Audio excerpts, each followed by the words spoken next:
रखा गया है। प्रधानमंत्री खुद इस समय मास्क में नजर आ रहे हैं और सीडीएस साथ में तीनों सर्विस चीफ मौजूद हैं। अब वो क्षण है जब प्रधानमंत्री सभी स्टूडेंट्स को संबोधित करेंगे। मीनाक्षी,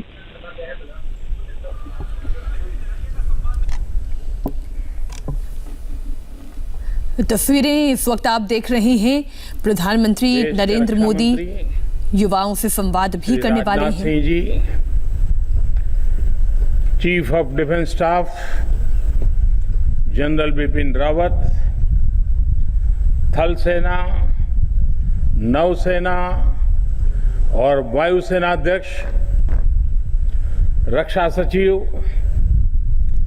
एनसीसी महानिदेशक और देश भर से यहां जुटे राष्ट्रभक्ति की ऊर्जा से ओतप्रोत एनसीसी कैडेट्स,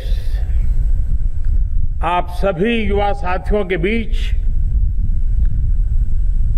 जितनी भी पल बिताने का मौका मिलता है, एक बहुत ही सुखद अनुभव देता है। अभी जो आपने यहां मार्च पास किया, कुछ कैडेट्स ने पैरासेलिंग का हुनर दिखाया, जो ये सांस्कृतिक प्रदर्शन हुआ वो देखकर सिर्फ मुझे ही नहीं, आज टीवी के माध्यम से भी जो लोग देखते होंगे, हर किसी को गर्व महसूस होता होगा। देश के कोने कोने से आकर आपने 26 जनवरी की परेड में भी बेहतरीन प्रदर्शन किया है। आपकी इस मेहनत को पूरी दुनिया ने देखा है। हम देखते हैं दुनिया में जिन भी देशों में समाज जीवन में अनुशासन होता है, ऐसे देश सभी क्षेत्रों में अपना परचम लहराते हैं। और भारत में समाज जीवन में अनुशासन लाने की ये बहुत अहम भूमिका एनसीसी बखूबी निभा सकती है। और आप में भी ये संस्कार जीवन पर्यंत रहना चाहिए। एनसीसी के बाद भी अनुशासन की ये भावना आपके साथ रहनी चाहिए। इतना ही नहीं, आप अपने आसपास के लोगों को भी निरंतर इसके लिए प्रेरित करेंगे तो भारत का समाज इससे मजबूत होगा, देश मजबूत होगा। साथियों, दुनिया के सबसे बड़े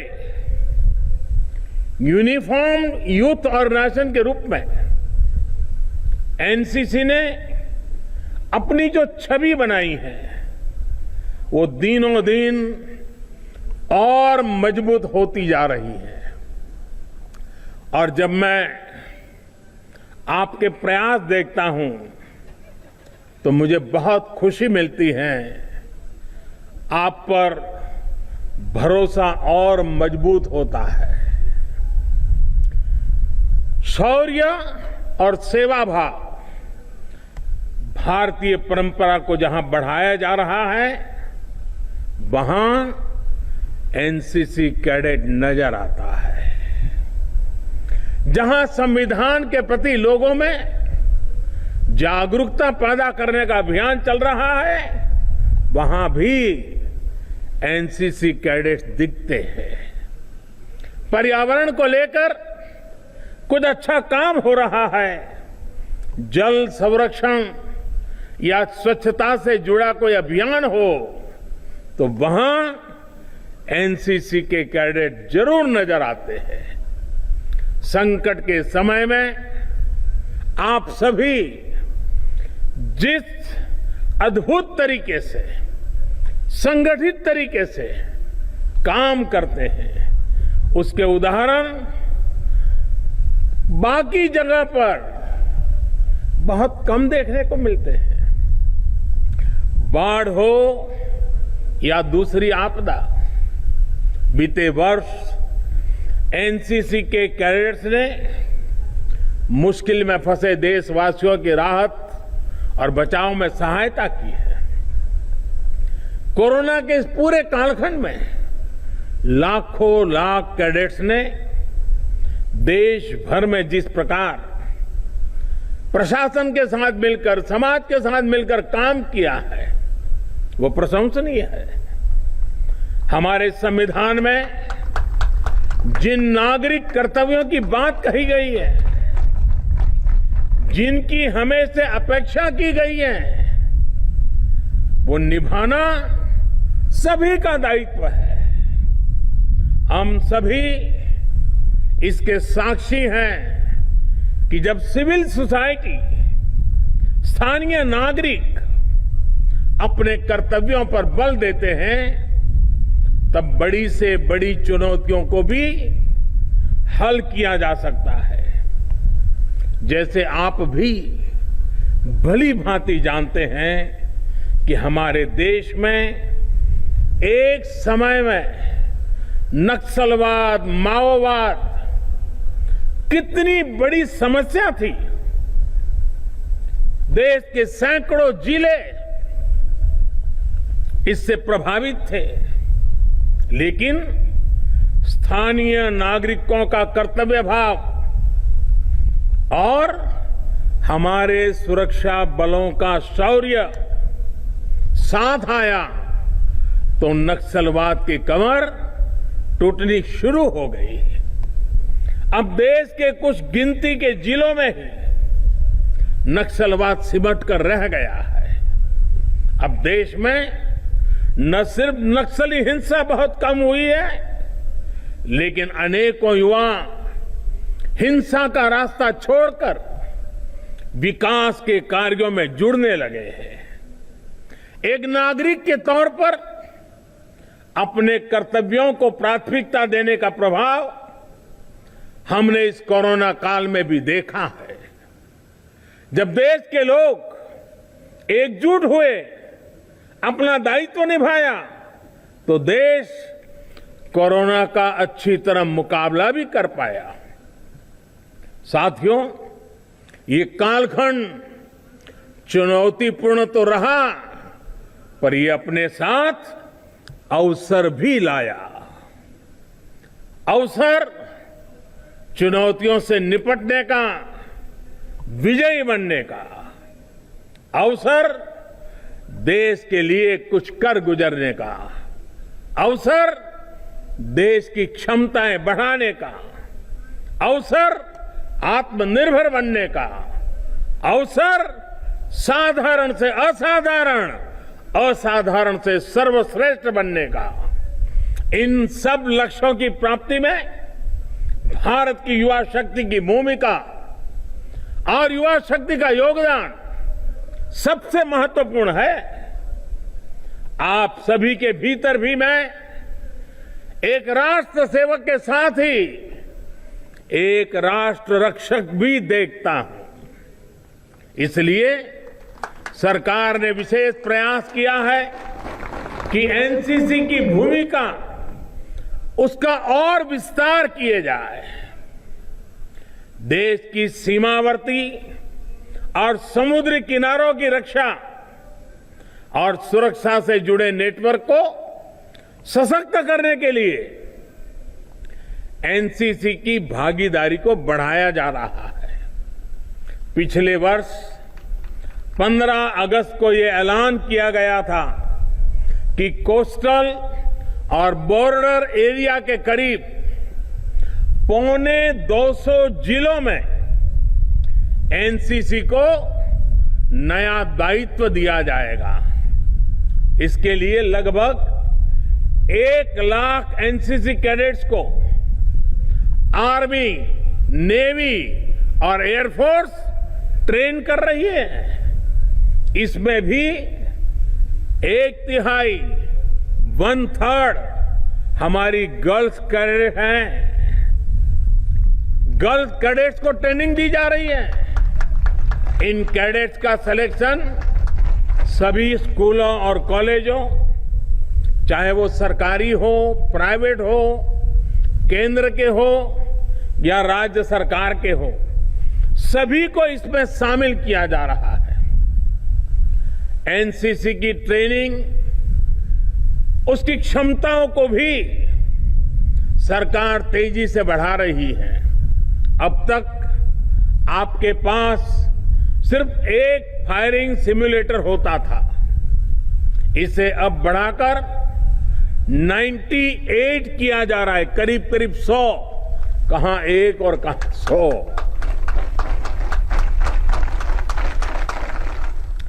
माइक्रो लाइट फ्लाइट सिम्युलेटर, उसको भी 5 से बढ़ाकर 44 और रोविंग सिम्युलेटर को 11 से बढ़ाकर 60 किया जा रहा है।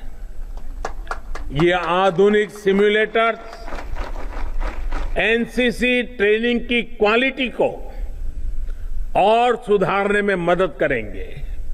साथियों, ये आयोजन अभी जिस ग्राउंड पर हो रहा है उसका नाम फील्ड मार्शल के.एम. करियप्पा जी के नाम पर है। वो भी आपके लिए बड़ी प्रेरणा है। करियप्पा जी का जीवन शौर्य की अनेक गाथाओं से भरा हुआ है। 1947 में उनके रणनीतिक कौशल की वजह से भारत को युद्ध में निर्णायक बढ़त मिली थी। आज फील्ड मार्शल के.एम. करियप्पा जी की जन्म जयंती है। मैं सभी देशवासियों की तरफ से, आप एनसीसी के कैडेट्स की तरफ से उन्हें आदरपूर्वक श्रद्धांजलि अर्पित करता हूं।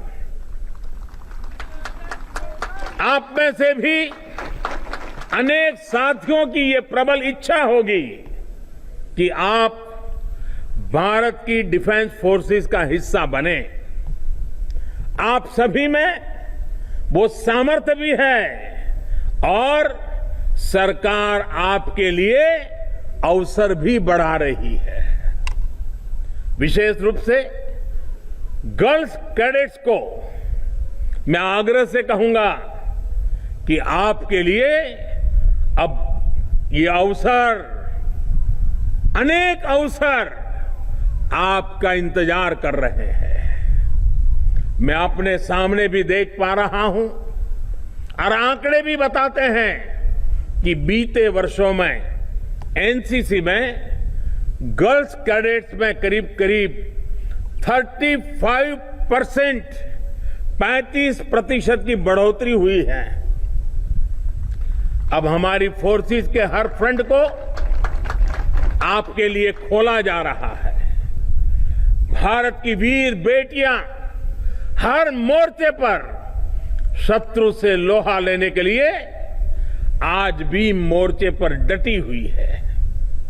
आपके शौर्य की देश को जरूरत है और नई बुलंदी आपका इंतजार कर रही है।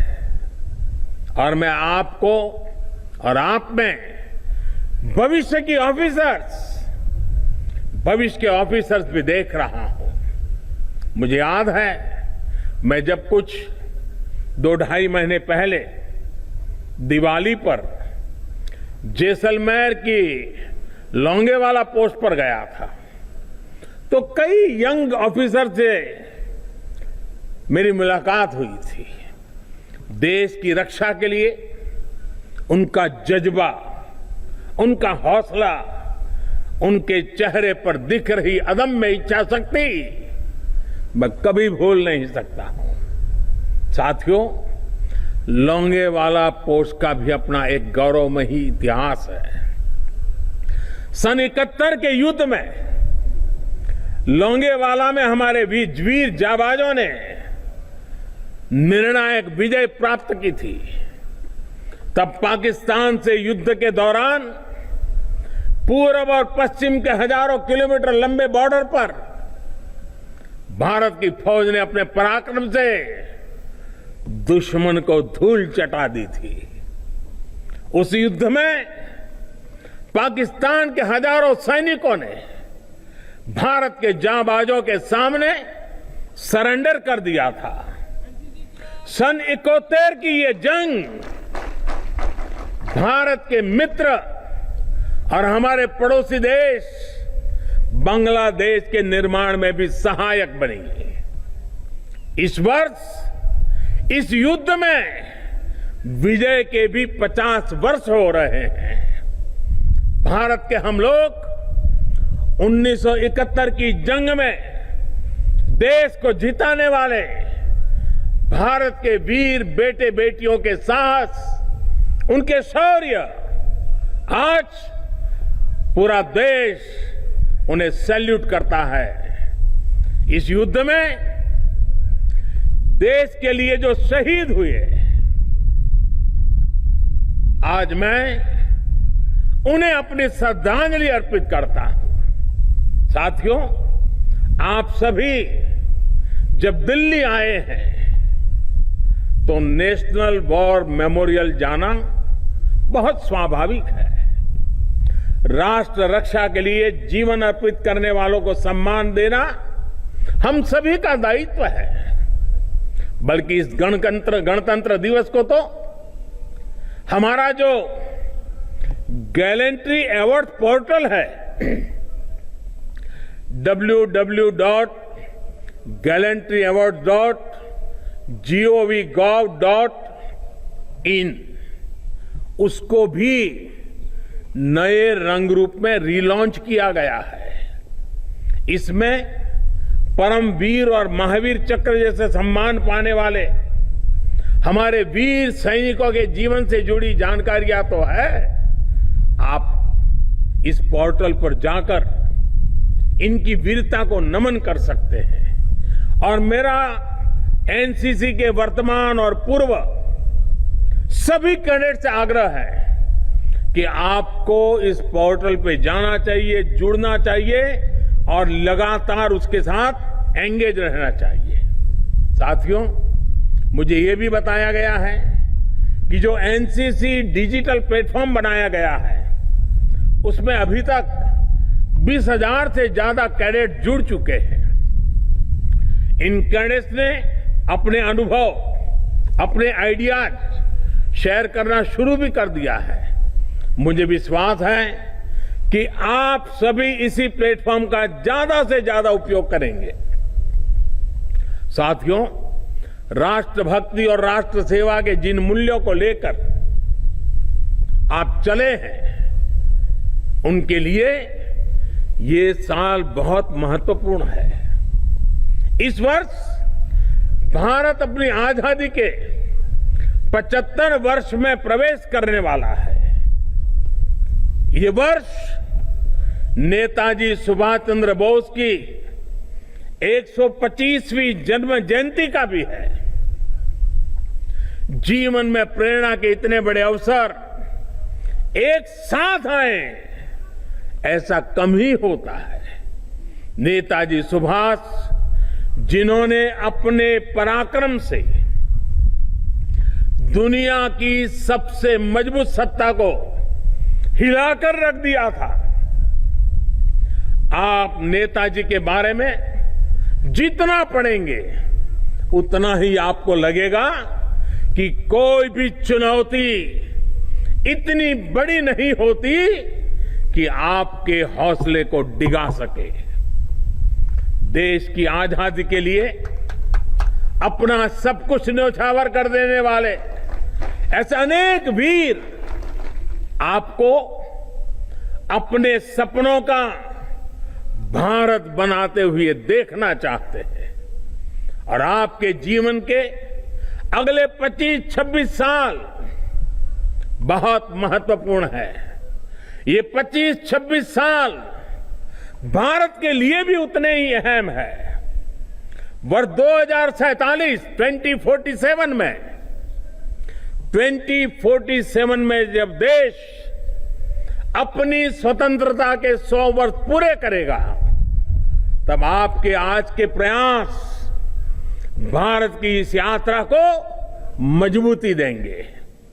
यानी ये वर्ष एक कैडेट के रूप में और नागरिक के रूप में भी नए संकल्प लेने का वर्ष है। देश के लिए संकल्प लेने का वर्ष है। देश के लिए नए सपने लेकर के चल पड़ने का वर्ष है।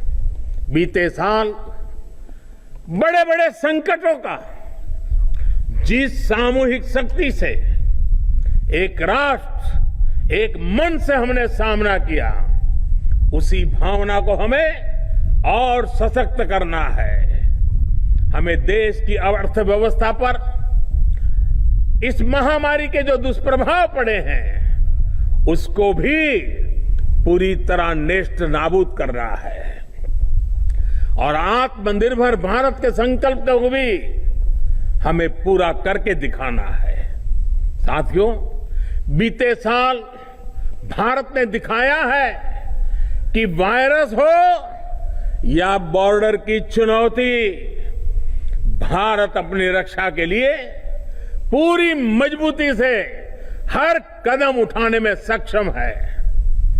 वैक्सीन का सुरक्षा कवच हो या फिर भारत को चुनौती देने वालों के इरादों को आधुनिक मिसाइल से ध्वस्त करना, भारत हर मोर्चे पर समर्थ है। आज हम वैक्सीन के मामले में भी आत्मनिर्भर है और अपनी सेना के आधुनिकीकरण के लिए उतनी ही तेजी के से प्रयास कर रहे हैं। भारत की सभी सेनाएं सर्वश्रेष्ठ हो, इसके लिए हर कदम उठाए जा रहे हैं। आज भारत के पास दुनिया की बेहतरीन वॉर मशीन्स हैं। आपने आज मीडिया में भी देखा होगा, कल ही भारत में फ्रांस से 3 और रफाल फाइटर प्लेन आए हैं। भारत के इन फाइटर प्लेन से मिड एयर ही रिफ्यूलिंग हुई है और ये रिफ्यूलिंग भारत के मित्र यूनाइटेड अरब अमीरात ने की है और इसमें ग्रीस और सऊदी अरब ने सहयोग किया है। ये भारत के खाड़ी देशों के साथ मजबूत होते संबंधों की एक तस्वीर भी है।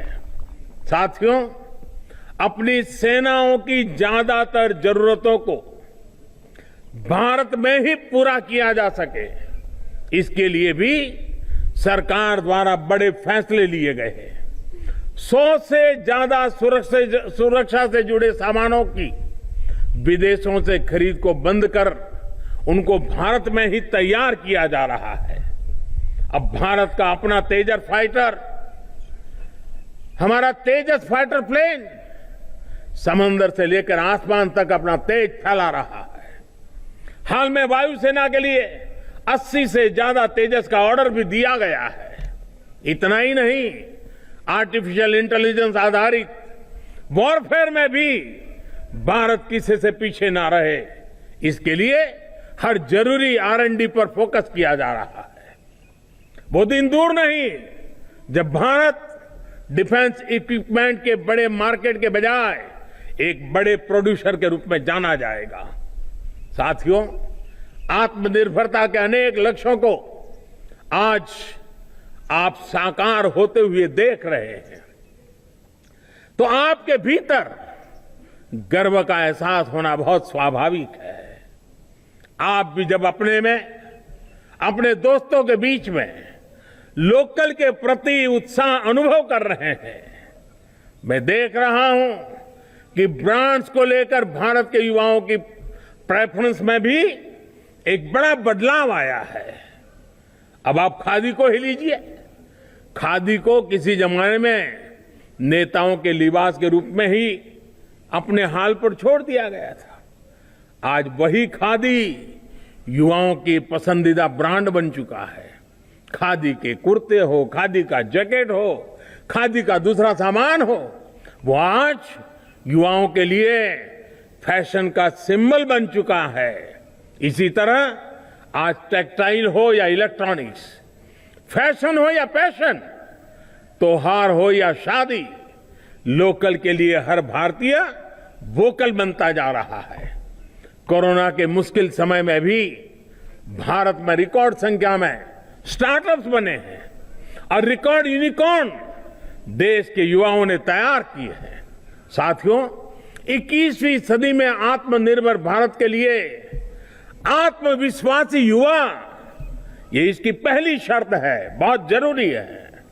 ये आत्मविश्वास फिटनेस से बढ़ता है, एजुकेशन से बढ़ता है, स्किल और उचित अवसरों से आता है। आज सरकार देश के युवाओं के लिए जरूरी इन्हीं पहलुओं पर काम कर रही है और इसके लिए सिस्टम में हमें हर जरूरी रिफॉर्म्स भी किए जा रहे हैं। हजारों अटल टिंकरिंग लैब से लेकर के बड़े आधुनिक शिक्षा संस्थान तक, स्किल इंडिया मिशन से लेकर मुद्रा जैसी योजनाओं तक सरकार हर दिशा में प्रयास कर रही है। आज फिटनेस और स्पोर्ट्स को भारत में अभूतपूर्व प्राथमिकता दी जा रही है। फिट इंडिया अभियान और खेलो इंडिया अभियान देश के गांव-गांव में बेहतर फिटनेस और बेहतर टैलेंट को प्रोत्साहित कर रहा है। फिट इंडिया अभियान और योग को प्रोत्साहन देने के लिए तो एनसीसी में भी विशेष कार्यक्रम चलते हैं। नई नेशनल एजुकेशन पॉलिसी के माध्यम से भारत के एजुकेशन सिस्टम को भी प्री नर्सरी से लेकर पीएचडी तक स्टूडेंट सेंट्रिक बनाया जा रहा है। अपने बच्चों को, युवा साथियों को अनावश्यक दबाव से मुक्त करके उसकी अपनी इच्छा, अपनी रुचि के हिसाब से आगे बढ़ने के लिए माहौल बनाया जा रहा है। खेती से लेकर स्पेस सेक्टर तक हर स्तर पर युवा टैलेंट के लिए, युवा उद्यमियों के लिए अवसर दिए जा रहे हैं। आप इन अवसरों का जितना लाभ उठाएंगे उतना ही देश आगे बढ़ेगा। हमें वयम राष्ट्र जागरयाम, इस वैदिक आह्वान को 21वीं सदी की युवा ऊर्जा का उद्घोष बनाना है। हमें इदम राष्ट्राय इदम न मम, यानी ये जीवन राष्ट्र को समर्पित है, इस भावना को आत्मसात करना है। हमें राष्ट्र हिताय राष्ट्र सुखाय च का संकल्प लेकर प्रत्येक देशवासी के लिए काम करना है। आत्मवत् सर्वभूतेषु और सर्वभूत हितेरता, यानी सबका साथ, सबका विकास, सबका विश्वास के मंत्र के साथ हमें आगे बढ़ना है। अगर हम इन मंत्रों को अपने जीवन में उतारेंगे तो आत्मनिर्भर भारत के संकल्प की सिद्धि में बहुत ज्यादा समय नहीं लगेगा। एक बार फिर आप सभी को गणतंत्र दिवस परेड का हिस्सा बनने के लिए बहुत बहुत बधाई और भविष्य के लिए भी अनेक अनेक मंगल कामनाएं। बहुत बहुत धन्यवाद। भारत माता की, भारत माता की, भारत माता की।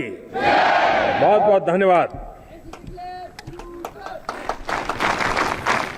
आपके बहुमूल्य शब्दों के लिए हम बहुत आभारी हैं।